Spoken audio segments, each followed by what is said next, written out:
Lidhur me skeptikët dhe kundërshtarët, po dhe ata që mund t'ju kenë sulmuar gjatë këtyre 2 muajve që jeni marrë me organizimin e protestave në Toronto. Keni patur domethënë kundërshtar? Pjesa e kundërshtarëve do të thoja që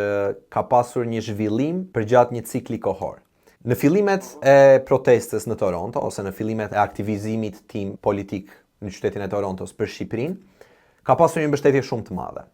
Dhe e shifje këtë të shpërndar në të gjitha grup moshat e emigrantëve shqiptar në Toronto.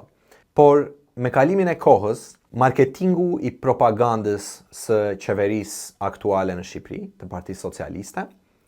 për ta duket se ka funksionuar me një grup moshë të caktuar ose me njerëzit që nuk marrin informacionin e duhur me metodat e duhura të marrjes së informacionit, por përkundrazi shikojnë mediat si burimin e vetëm të marrjes së informacionit. Kjo propagandë e tyre ka funksionuar për këtë grup moshë të painformuar dhe shihet qartë sepse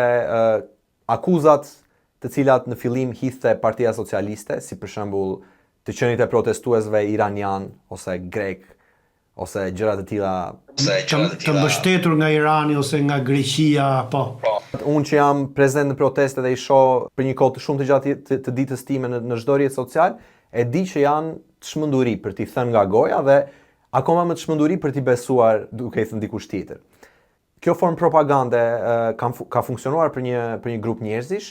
dhe kjo shihej sepse me kalimin e kohës, ky grup njerëzish që i ka besuar kësaj propagande janë kthyer nga pro-protestës, duke kundërshtuar njëri tjetrin, duke krijuar përçarje midis njëri tjetrit dhe duke sulmuar ata njerëz që kanë mbështetur protestuesit në Tiranë. Dhe një prej tyre njerëzve që kanë mbështetur protestuesit jam edhe unë, edhe shumë protestues të tjerë, të cilët kanë mbajtur fjalime në protestat që ne kemi organizuar, dhe më pas unë i kam publikuar këto fjalime në rrjetet sociale që kam personale, duke i vendosur titra për t'i